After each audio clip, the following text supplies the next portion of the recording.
सोचिए कि आधी रात का वक्त है, चारों तरफ एकदम सन्नाटा छाया हुआ है। और एक लड़का अपनी एक्स गर्लफ्रेंड को उसके जन्मदिन पे सरप्राइज देने के लिए। सरप्राइज देने के लिए या शायद अपनी टूटी हुई कहानी को वापस जोड़ने के लिए? सही कहा। तो वो लड़का चुपके से आईआईटी दिल्ली के गर्ल्स हॉस्टल में घुसने की कोशिश कर रहा है।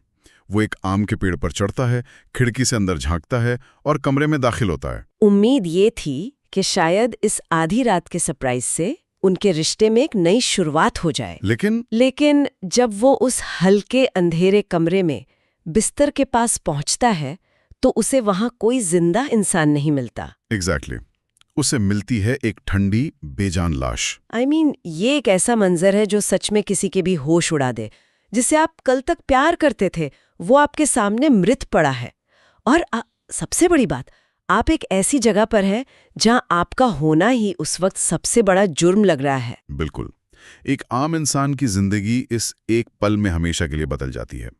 और यहीं से शुरू होती है आज की हमारी एक खास और गहरी चर्चा। आज हम चेतन भगत की मशहूर thriller the girl in room 105 के चुने हुए अंशों की एकदम शुरुआत से आखिर तक पड़ताल कर रहे हैं। हाँ, और आज इस चर्चा में हमारा मेन मिशन ये समझना है कि कैसे एक साधारण सी लगने वाली ब्रेकअप स्टोरी एक ऐसी उलझी हुई मर्डर मिस्ट्री बन जाती है जो अचानक से पूरे देश की नेशनल न्यूज़ बन गई। राइट। हम इस कहानी के सबसे अहम सुरागों, किरदारों और सबसे ज़रूरी बात उनके पीछे के मनोविज्ञान और फॉरेंसिक विज्ञान को कंप्लीटली डिकोड करेंगे। और इस पड़ताल की शुरुआत उसी रूम नंबर 105 से ही होती है। देखिए, केशव जो इस कहानी का मुख्य पात्र है और उसका दोस्त सौरभ, ये दोनों चंदन क्लासेस नाम के कोचिंग सेंटर में पढ़ाते हैं। एक आम जिंदगी जीने वाले ये दो दोस्त हैं जो आधी रात को हिमाद्री गर्ल्स हॉस्टल पहुंचते हैं। और वहां पहुंचना कोई आसान काम तो था नहीं। जैसा कि स्रोत सामग्री बताती है, केशव पहले भी अपनी प्रेमिका ज़ारा लोन से मिलने वहां चोरी छुपे जाता था। उसका वही पुराना रास्ता था, हॉस्टल के पीछे एक आम का पेड़। हाँ, जिसके सहारे वो सीधा रूम 105 की खिड़की से अंदर घुस जाता था। सही बात है। लेकिन इस बार जब वो अंदर गया तो कमरे का जो दृश्य था वो बड़ा अजीब था। मतलब ज़ारा बिस्तर पर थी, उसने अपना रोजाना लगाने वाला बेबी लोशन लगाया हुआ था, फोन चार्ज पर लगा था। एकदम नॉर्मल रात लग रही थी। देखने में सब कुछ नॉर्मल था जब तक केशव ने उसे हल्के से हिलाया नहीं। एग्जैक्टली। उसने उसके कंधे को छुआ पर कोई हलचल नहीं हुई। ज़ारा की मौत हो चुकी थी और मौत का तरीका, उसका गला घोटा गया था। अब उस वक्त केशव और सौरभ के सामने देखा जाए तो दो ही रास्ते थे। या तो वो वहां से चुपचाप भाग जाएं या फिर पुलिस को बुलाएं। और उन्होंने भागने के बजाय पुलिस को बुलाने का फैसला किया, जो कि एक बड़ा कदम था। कुछ ही देर में इंस्पेक्टर राणा अपनी टीम के साथ वहां पहुंच जाते हैं। और यहीं पर मीडिया का सर्कस शुरू हो जाता है। जैसे ही पुलिस आती है, ऑब्वियसली सबसे पहला शक केशव और सौरभ पर ही जाता है। मैं स्थिति को देखता हूं तो मुझे लगता है कि ये बिल्कुल वैसी बात हो गई जैसे कोई व्यक्ति किसी घर में लगी आग को बुझाने जाए और वहां खड़ी भीड़ और पुलिस उसे ही आग लगाने वाला मान ले। सही एनालॉजी है। ऊपर से टीवी एंकर अरिजीत इस पूरे मुद्दे को नेशनल टेलीविजन पर एक सनसनीखेज मीडिया ट्रायल में बदल देते हैं। लेकिन यहाँ मेरा एक सवाल है। एक आम दर्शक या पाठक होने के नाते अगर कोई इस सिचुएशन को देखे तो लगभग हर किसी को यही लगेगा कि केशव ही कातिल है। जब पूरी स्थिति, मीडिया और वक्त केशव के खिलाफ थे तो वो गिरफ्तार होने से आखिर बच कैसे गया? ये एक बहुत ही दिलचस्प और थोड़ा टेक्निकल हिस्सा है। हकीकत में केशव को उसकी किसी जज्बाती बयान या रोने धोने ने नहीं बचाया, बल्कि उसे ठोस टाइमलाइन और फॉरेंसिक विज्ञान ने बचाया। अच्छा, कैसे? देखिए, सीसीटीवी फुटेज और कैंपस के गेट रजिस्टर के अनुसार केशव ने ठीक 3.14 बजे सुबह कैंपस में एंट्री ली थी और पुलिस जब आई और उन्होंने लाश देखी तो वक्त लगभग 3.54 हो रहा था। लेकिन जब इंस्पेक्टर राणा ने लाश का मुआयना किया तो एक बहुत बड़ा फॉरेंसिक कॉन्ट्रडिक्शन सामने आया। कॉन्ट्रडिक्शन कैसा? मतलब क्या लाश कुछ और कहानी बता रही थी उस वक्त? बिल्कुल। लाश का तापमान उस वक्त बहुत ठंडा था और उसमें अकड़न आनी शुरू हो चुकी थी। फॉरेंसिक भाषा में इस अकड़न को रिगर मॉर्टिस कहते हैं।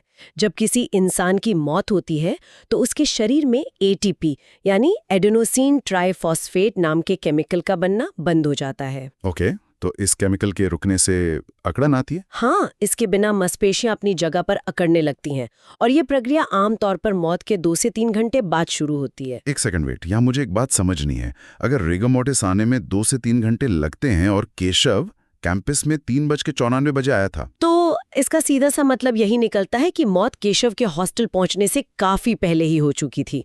20-25 मिनट में कोई लाश इतनी ठंडी और अकड़ नहीं सकती। ओह वाह! तो इस वैज्ञानिक तथ्य ने पुलिस की उस पूरी थ्योरी को एकदम ध्वस्त कर दिया कि केशव ने आकर आवेश में हत्या की होगी। लगभग 40 मिनट तक गायब था। और जांच में ये भी पता चला था ना कि कुछ दिन पहले ही लक्ष्मण और जारा के बीच हॉस्टल की लॉबी में एक बड़ा झगड़ा हुआ था, जहां जारा ने उसे सबके सामने थप्पड़ मार दिया था। हाँ, बिल्कुल वही। तो पुलिस को उनका परफेक्ट सस्पेक्ट मिल गया। एक वॉचमैन जिसको थप्पड़ मारा गया था, जिसका बदला लेने का एक बड़ा मोटिव था और जो उस रात ड्यूटी से गायब भी था। ये तो मीडिया के लिए भी एक परफेक्ट सस्ती कहानी बन गई, एक थप्पड़ और बदला। लेकिन कहानी यहां खत्म तो नहीं होती। पुलिस ने भले ही वॉचमैन को पकड़ लिया हो, लेकिन केशव को पूरा यकीन था कि असली कातिल लक्ष्मण नहीं है। सही कहा आपने। केशव जानता था कि एक थप्पड़ के बदले कोई इतनी सफाई से और इतनी प्लानिंग से किसी का मर्डर नहीं कर सकता। और यहीं से शुरू होती है एक आम आदमी की खुद की पैरेलल इन्वेस्टिगेशन। और जब केशव ने इन्वेस्टिगेट करना शुरू किया, तब उसे जारा की चीजों में एक बड़ा सुराग मिलता है। जब वो जारा के लैपटॉप को खंगालता है तो उसे एक ऐसी ईमेल मिलती है जो जारा ने अपने पीएचडी गाइड प्रोफेसर सक्सेना को लिखी थी। हाँ, और उस ईमेल में जारा ने प्रोफेसर सक्सेना को क्लियरली धमकी दी थी कि वो उन्हें बेनकाब कर देगी। स्रोत सामग्री के अनुसार जारा की रिसर्च बिग डेटा सिमुलेशन पर थी और उसने प्रोफेसर द्वारा किए गए किसी बड़े फ्रॉड या रिसर्च में की गई किसी गड़बड़ी को पकड़ लिया था। तो इसका मतलब उनके पास मोटिव तो बहुत सॉलिड था। इस ईमेल के बाद केशव और उसके दोस्त सौरभ ने हॉस्टल के आने जाने के रजिस्टर की पड़ताल की और वहां एक और बड़ा राज खुला। पता चलता है कि प्रोफेसर सक्सेना पिछले 3 महीनों में 8 बार आधी रात को जारा के कमरे का दौरा किया था।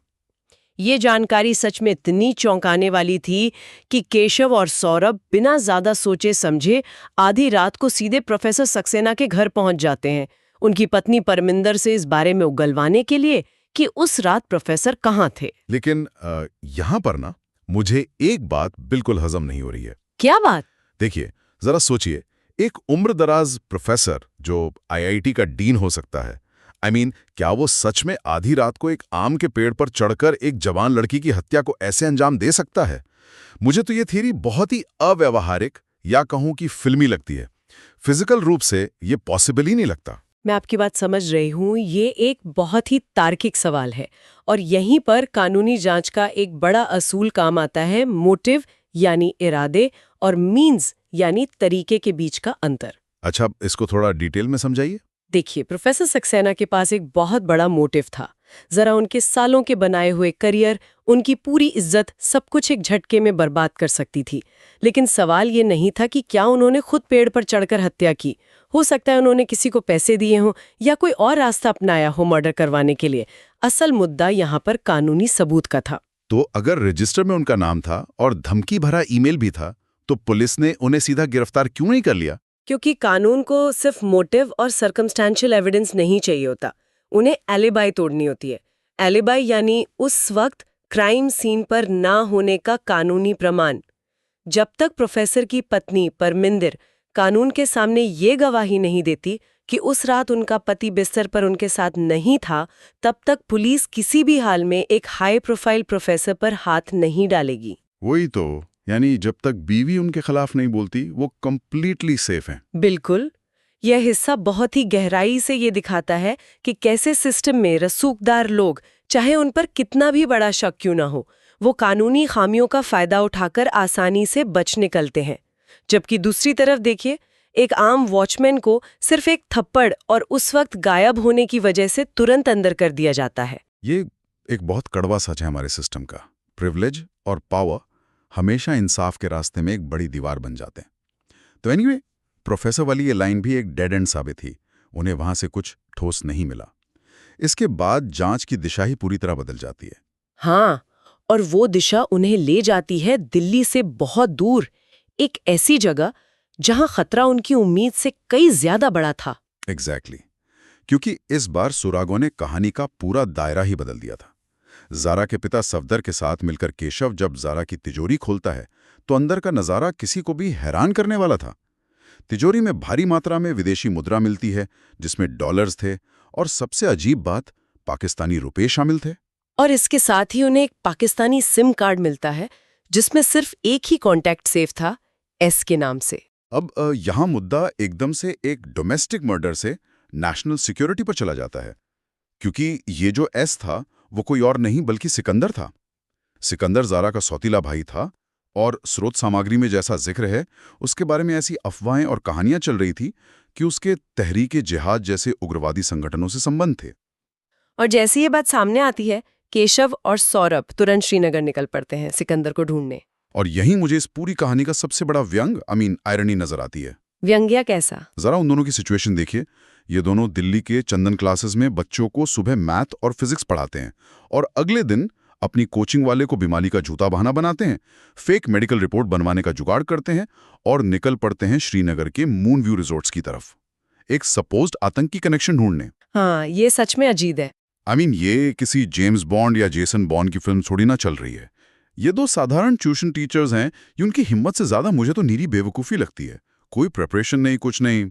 अगर हम इसका एक मनोवैज्ञानिक विश्लेषण करें तो इसे भावनाओं में बह कर लिया गया एक दुस्साहस ही कहा जाएगा। देखिए, केशव के दिमाग पर जारा का भूत सवार था और वो किसी भी खतरे का अंदाजा लगाए बिना बस आगे बढ़ता जा रहा था।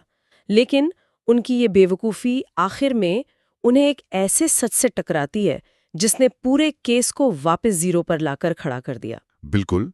जब वो लोग इंस्पेक्टर सराफ के साथ मूनव्यू रिजॉर्ट्स के उस कमरे में दाखिल होते हैं जहां सिकंदर रुका था, तो उन्हें वहां एक और लाश मिलती है, सिकंदर की लाश। उसने खुद को गोली मार ली थी। और उस वीडियो नोट में क्या था? इस वीडियो नोट को देखने के बाद इंस्पेक्टर सराफ और केशव को एक बहुत बड़ी बात समझ आती है। उन्हें ये क्लियर हो जाता है कि सिकंदर अपनी कोई अलग ही लड़ाई लड़ रहा था। वो भले ही किसी गलत रास्ते पर था या स्रोत सामग्री में दी गई अफवाहों के अनुसार किसी संगठनों से जुड़ा था, पर एक बात पक्की थी, वो अपनी बहन का कातिल नहीं था। तो मतलब उसका जरा की मौत से दूर दूर तक कोई लेना देना नहीं था। एग्जैक्टली।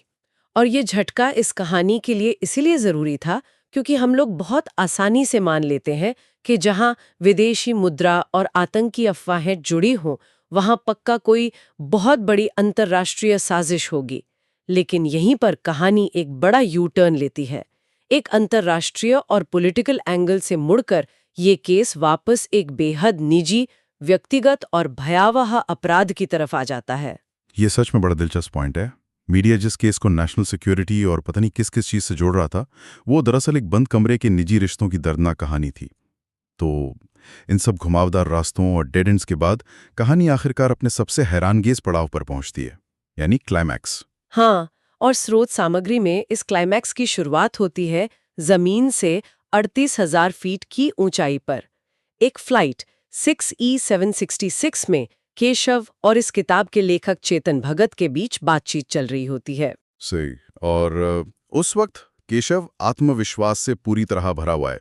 वो बताता है कि फ्लाइट लैंड करते ही वो सीधे वेस्टर्न ग्रीन्स जाएगा, जो ज़ेरा के माता पिता का घर है, क्योंकि अब उसके पास असली कातिल के खिलाफ बिल्कुल पुख्ता और कानूनी सबूत हैं। और इस हिस्से में स्रोत सामग्री हमें सीधे कातिल के दिमाग के अंदर ले जाती है।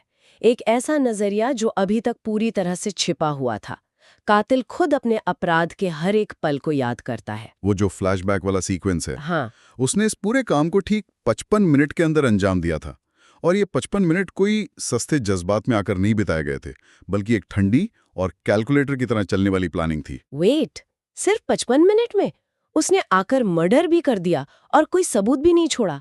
ये सब इतनी जल्दी कैसे हुआ? इन 55 मिनटों का ब्यौरा सच में रोंगटे खड़े करने वाला है।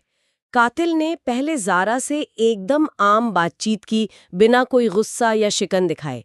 फिर उसने अपने बिस्तर पर सोने का नाटक किया। वो अपनी आंखें बंद करके बस इंतजार कर रहा था। ओह, मतलब वो सोया नहीं था? नहीं, बिल्कुल नहीं। जब उसे जारा की सांसों की आवाज से यकीन हो गया कि वो गहरी नींद में जा चुकी है, तब उसने धीरे से उठकर उसका गला घोंट दिया। कोई आवाज नहीं, कोई हल्ला नहीं, एकदम शांत। बाप रे। लेकिन मेरी नजर में इस हत्या की सबसे खौफनाक चाल ये गला घोटना नहीं थी, हत्या के बाद उसने जो किया वो मुझे पर्सनल लेवल पर ज्यादा डिस्टर्बिंग लगता है। उसने ज़ारा के ठंडे और मृत अंगूठे का इस्तेमाल करके उसका आईफोन खोला जिसमें टच आईडी लगा था। हाँ, ये एक बहुत ही चिलिंग डिटेल है। और फिर उस फोन से उसने कुछ जरूरी सबूत मिटाए, लोगों को फेक मैसेजेस किए ताकि लोगों को लगे कि ज़ारा अभी भी जिंदा है और एक्टिव है। टच आईडी का इस तरह से इस्तेमाल करना फॉरेंसिक और मनोवैज्ञानिक दोनों ही नजरियों से कातिल का एक मास्टर स्ट्रोक था। अगर मैं इस टेक्निकल चीज़ को एक आसान भाषा में किसी उदाहरण से समझाऊं तो ये बिल्कुल वैसा ही है जैसे किसी ने अपने घर की सुरक्षा के लिए दुनिया का सबसे मजबूत, सबसे महंगा ताला लगाया हो। एक ऐसा ताला जिसे कोई तोड़ नहीं सकता। लेकिन जो कातिल है उसने वो ताला तोड़ने की कोशिश ही नहीं की। उसने बाईपास कर लिया। एग्जैक्टली। उसने बस आराम से मृतक के हाथ से उसकी चाबी ली जो उस वक्त उस ताले के सामने ही पड़ी थी। डिजिटल सिक्योरिटी की सबसे बड़ी खामी यही है। ताला तोड़ना मुश्किल है पर असली चाबी यानी हमारा अंगूठा तो इंसान के जिस्म के साथ ही जुड़ी है ना। ये बहुत सटीक उदाहरण दिया आपने, लेकिन इसमें एक बात और जोड़ने वाली है। एक डेड बॉडी के हाथ को पकड़कर उसके बेजान अंगूठे को फोन के सेंसर पर रखना, ऐसी चीज करने के लिए एक बेहद शून्य और ठंडा दिमाग चाहिए। उसमें बिल्कुल भी डर या अपराध बोध नहीं था। सही बात है। और बात सिर्फ यहीं खत्म नहीं होती। इसके बाद कातिल ने वहां से निकलकर एक अस्पताल का रास्ता लिया, जहां एक तेलुगु एक्सेंट वाली नर्स के जरिए उसने अपनी एक बिल्कुल झूठी कहानी यानी अपनी एलिबाई तैयार की, ताकि कानून उस तक पहुंच ही ना सके। ये जो पूरी प्लानिंग है ना, ये मुझे कातिल के मनोविज्ञान के बारे में बहुत कुछ सोचने पर मजबूर कर रही है। एक तरफ देखिए हमारा मुख्य पात्र केशव है। वो भावुक है, बेतरतीब है, आधी रात को बिना सोचे समझे दोस्तों को लेकर पेड़ पर चढ़ जाता है, बिना किसी प्रॉपर प्लानिंग की कश्मीर चला जाता है। उसकी हर हरकत उसके जज्बातों से जुड़ी है। और दूसरी तरफ ये कातिल है जो कुछ भी आवेश में आकर नहीं कर रहा। ये प्रीमेडिटेटेड मर्डर का एक एकदम क्लासिक एग्जाम्पल है। कातिल ने अपनी हर चाल एक शतरंज के खिलाड़ी की तरह चली थी। राइट। उसे पहले से पता था कि अगर वो पकड़ा जाएगा तो उसके पास बचने का क्या रास्ता होना चाहिए। वो नर्स, वो अस्पताल, वो टाइम गैप, सब कुछ पहले से कैलकुलेट किया गया था। एक आवेश में किए गए खून और एक प्लान्ड मर्डर में यही सबसे बड़ा फर्क होता है। क्या फर्क? आवेश में इंसान गलती करता है, सबूत छोड़ता है, जबकि प्लान्ड मर्डर में इंसान ऐसे सबूत खुद बनाता है जो किसी और को फंसा सके। इन दोनों किरदारों, केशव और कातिल, के बीच का ये विपरीत स्वभाव इस पूरे रहस्य को और भी गहरा बना देता है। सच में इस चर्चा ने मुझे एक बिल्कुल ही नए नजरिए से इस कहानी को देखने पर मजबूर कर दिया है। एक आम सा लगने वाला दिल्ली का हॉस्टल रूम नंबर 105, जिसने ये साबित कर दिया कि सच्चाई अक्सर उस कहानी से बहुत अलग होती है जो मीडिया, पुलिस या समाज हमें पहली नजर में दिखाता है। बिल्कुल। जैसा कि हमने शुरू में देखा था, पुलिस और मीडिया ने वॉचमैन को पकड़कर अपनी एक सस्ती कहानी बना ली थी। उसके बाद कश्मीर और आतंकवाद का हल्ला मच गया। लेकिन जब आखिर में परतें खुली तो सच्चाई कितनी खौफनाक, निजी और करीबी निकली। और यही मैं कहूंगी हमारी आज की इस पड़ताल का सबसे बड़ा और गहरा निष्कर्ष है। इंसान की फितरत बहुत जटिल होती है। एक सिंगल डायमेंशन में किसी भी इंसान को नहीं समझा जा सकता। हर इंसान के कई चेहरे होते हैं। हाँ, कुछ चेहरे जो वो दुनिया की रोशनी में सबको दिखाता है और कुछ जो वो बंद कमरों के अंधेरे में छुपाता है। एग्जैक्टली। एक अच्छा अन्वेषक, चाहे वो केशव हो या असली जिंदगी में कोई भी इन्वेस्टिगेटर, वो कभी भी पहली कहानी पर आंख मूंद कर विश्वास नहीं करता। वो हमेशा उस कहानी के पीछे छिपे हुए असल मंसूबों को टटोलता है। ये एकदम सही बात कही आपने। असल जिंदगी और इंसानी दिमाग किसी सीधी तस्वीर या एक्सरे में आसानी से कैद नहीं हो सकते। वहाँ हमेशा एक धुंधलापन रहता है और उसी धुंधलेपन में ऐसी दर्दनाक और हैरानकेस कहानियां जन्म लेती हैं जो अक्सर हमारे आसपास ही घूम रही होती हैं। और इसी धुंधलेपन और सच्चाई की खोज की ही वजह से ऐसी क्राइम मिस्ट्रीज लोगों को इतना ज्यादा आकर्षित करती हैं। वो हमें हमेशा याद दिलाती हैं कि सब कुछ वैसा नहीं होता जैसा दिखता है। तो इस पूरी चर्चा को समेटते हुए इस कहानी के उस आखिरी हिस्से से एक बहुत बड़ा विचार उभरकर सामने आता है। आज के इस मॉडर्न और डिजिटल युग में अगर हम ध्यान दें तो हमारे उपकरण, हमारे मोबाइल फोन्स हमारी जिंदगी का सबसे अहम और निजी हिस्सा बन चुके हैं। सही बात है, सारी पर्सनल इन्फॉर्मेशन उसमें होती है। बिल्कुल। इस कहानी में हमने देखा कि कैसे कातिल ने एक मृत व्यक्ति के फिंगरप्रिंट से उसका फोन खोला। ये छोटी सी लगने वाली घटना दिमाग को झकझोर देती है और एक अलग दिशा में सोचने पर मजबूर करती है। हम अपनी जिंदगी को सुरक्षित रखने के लिए बायोमेट्रिक्स, फेस आईडी और थंबप्रिंट्स पर पूरी तरह निर्भर हो गए आजकल। पर किसी ने इसका डार्क साइड शायद ही सोचा हो। वही तो, क्या कभी किसी ने यह सोचा है कि जब किसी इंसान की मौत हो जाती है तो ये सारी तकनीक उसके आखिरी राज छुपाने का जरिया बनती है, या फिर किसी और के हाथ में एक खौफनाक हथियार बन जाती है? हमारे मरने के बाद हमारी डिजिटल पहचान आखिर किसकी होती है? ये सच में एक बहुत ही थॉट प्रोवोकिंग सवाल है। ये एक ऐसा सवाल है जो रूम 105 के उस अंधेरे से निकलकर सीधा हमारे और आपके घरों तक आता है। अगली बार जब कोई इंसान अपने फोन को अंगूठा लगाकर खोले तो इस बारे में एक बार जरूर सोच विचार करना चाहिए कि हमारी ये एडवांस तकनीक हमारी सबसे बड़ी राजदार है या फिर हमारी सबसे बड़ी कमजोरी। इस ख्याल के साथ आज के इस विश्लेषण को यहीं विराम देते हैं। ऐसे ही और इंस्पिरेशनल और मोटिवेशनल कहानियां सुनने के लिए हमारे YouTube चैनल स्टोरीपुर को सब्सक्राइब करें।